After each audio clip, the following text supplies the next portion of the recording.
Hey guys, it's Rich from Richmond Gaming. Happy Monday everyone. Hope everyone had a fantastic weekend. I got to play in a tournament this weekend down at Elysium Gaming. Big shout out to those guys for hosting a cracking event. Got to the final table, but unfortunately my Brotherhood of Mutants were defeated by some Web Warriors, taking along Corvus Glaive with them as well.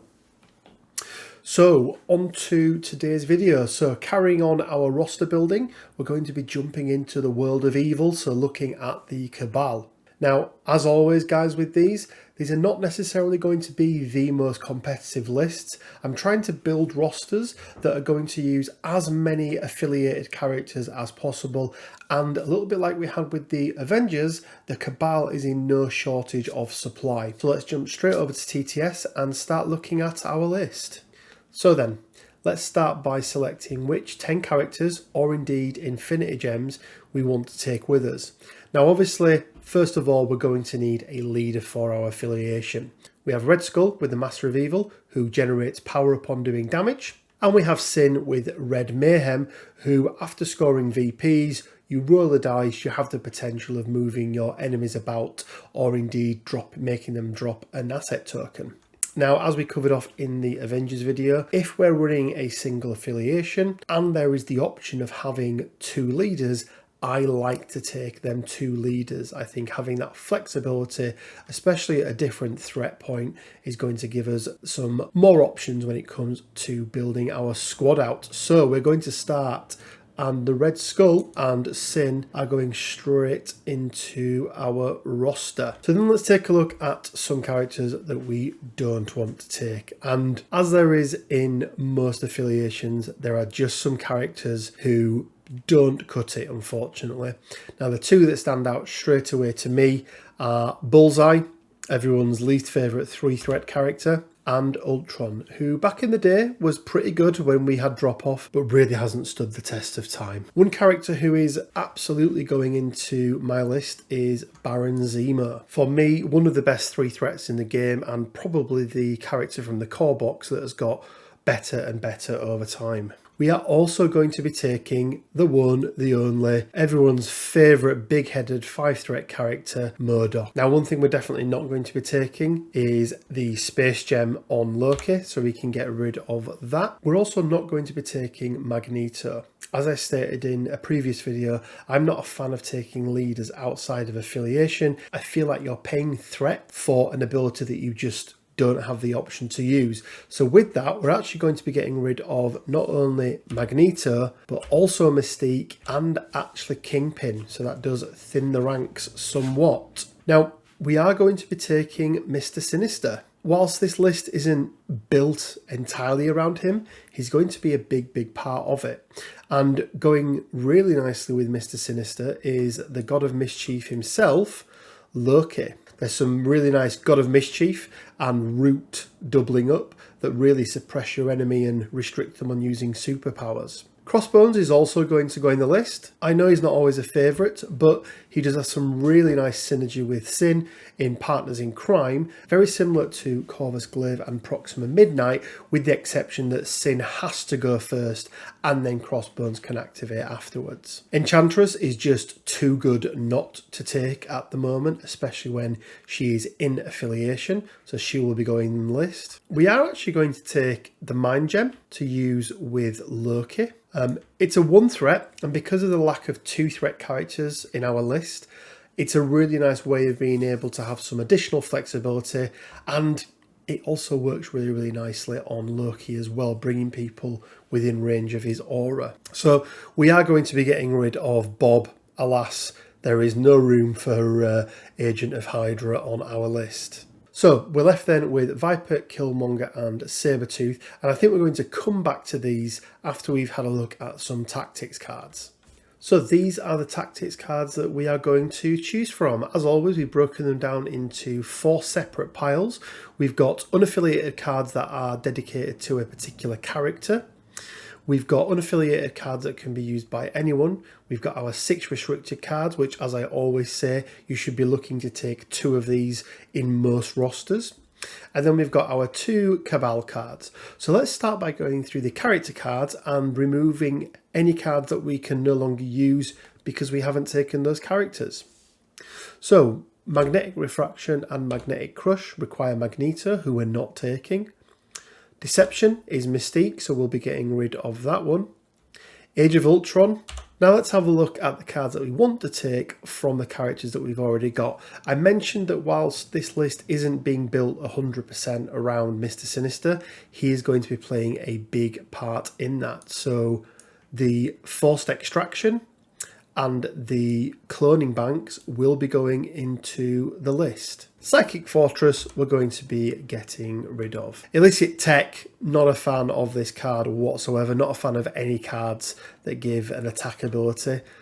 Now let's take a look at the 2 Cabal cards. Now for me, only one of these is really worth taking, and it is Cosmic Invigoration. So this allows you to remove an activation token from an allied character with the potential of taking 3 damage, but it essentially means you can have a double activation MODOK or anybody else for that matter. So then let's take a quick look at the restricted cards.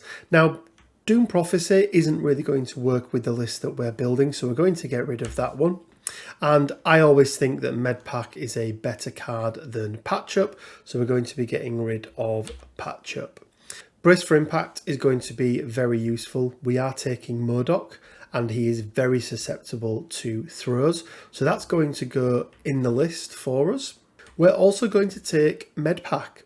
Now the reason I like Medpack is mainly because of MODOK. We want to keep him on that healthy side for as long as possible. So let's take a look at the unaffiliated cards that anybody can use. Bitter Rivals, I think, is going to work really nice for us. Aim Lackeys, I know we've jumped over there, but Aim Lackeys is also going to go in the list. That gives us some additional movement. We're not going to be taking Sabretooth, so let's go around and delete the Sabretooth card as well. He's not going to make the cut on this one. And we're going to take Advanced R&D. We do generate quite a bit of power in the Cabal, and it's a really nice way of being able to distribute that out to the characters who need it a little bit more. So back to our last 2 characters then. We didn't have room for Usurp the Throne, therefore we're going to be getting rid of Killmonger. So that means that Viper does indeed make the list. So the last thing we need to do then is take a look and decide which 3 extraction and which 3 secure cards we want to take. Now, as we already have 2 restricted cards, we have to get rid of the 19 threat Panic Grips. And let's then take a look at which other ones we don't want to take with us. Once again, Montessori formula, just not a fan whatsoever. We're definitely going to be taking Gamma Wave, especially with a MODOK. It works really nice for that. We're also going to take Riot Sparks. That ability to heal the damage, especially synced up with Mr. Sinister's ability to put a damage on people around him, can work really nicely. And we're going to take Infinity Formula Goes Missing. So couple of older ones in there, but once again we have some very power hungry characters, so being able to generate that additional power can be really nice for us as well. Fear Grips is a pretty standard one that I take in my list. We have some big hitters already. Add in a hammer onto there and it becomes very nice indeed. Alien Ship is also a card I really like to play. I prefer to play slower scoring VPs, and this is one that is a single objective, so fits that agenda really well. Lastly then, we're going to take Struggle for the Cube. Whilst it's a little bit higher scoring with up to 5 VPs per turn, that additional power generation is really nice. I also have characters that can negate the damage that they take as well, giving us a bit more survivability than our opponents. So here we are guys, this is my brand new Cabal list, fully updated for the new characters that we've got. Starting, we've got Red Skull and Sin, both with their leadership abilities. We've got Baron Zemo, Crossbones, Enchantress, Loki with the option of running the Mind Gem. We've got everybody's favourite MODOK. We've got Mr. Sinister, who the list is built around a little bit. And then lastly, we have Viper. we're going to be taking Gamma Wave, Infinity Formula, Riot Sparks, Alien Ship, Fear Grips, and Struggle for the Cube.